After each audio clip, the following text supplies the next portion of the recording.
के लिए हमने क्या है,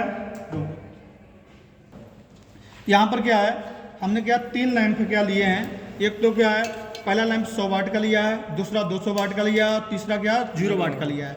3 लैंपों को क्या सीरीज क्रम में हमने जोड़ दिया है। और यहाँ पर ये मेन सप्लाई देंगे, यहाँ पर ये फेस है और ये न्यूट्रल, यहाँ पर मेन सप्लाई देंगे। इस प्रकार हमने ये क्या लैंप भी लगा रखे हैं। ये देखो क्या हमारा 100 वाट का है, ये 200 वाट का है, ये हमारा 0 वाट का है। तो यहाँ पर देखिए, और ये हमारा बोर्ड है।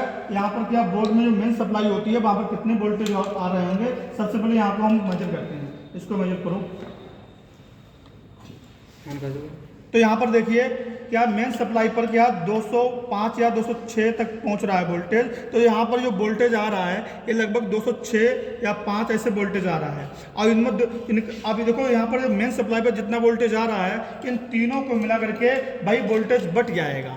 अलग अलग यही वोल्टेज क्या 3 भागों में बटेगा। और सबसे ज़्यादा वोल्टेज जिसको मिल रहा होगा वो सबसे तेज जल रहा होगा, उसको निकाल दीजिए। अब यहाँ देखिए ये बल्ब क्या 0 वाट का है, इसको कितना वोल्टेज मिल रहा है, लगभग 196 वोल्टेज इसको अकेले मिल रहा है, इसलिए सबसे तेज जल रहा है। बाकी क्या है 204 आ रहा था, तो 204 भागे 196 इसको मिल रहा है। बाकी क्या है, इन दोनों को शेष मिल रहा होगा, इसलिए इनको बहुत कम वोल्टेज मिल रहा है, इसलिए जो दोनों जल ही नहीं रहे हैं, क्योंकि इन पर वोल्टेज इतना कम है। इसको माप लेते हैं तो 100 वाट के बल्ब को मापते हैं कि कितना वोल्टेज आ रहा है। इस पर क्या कितना आ रहा है, 4 या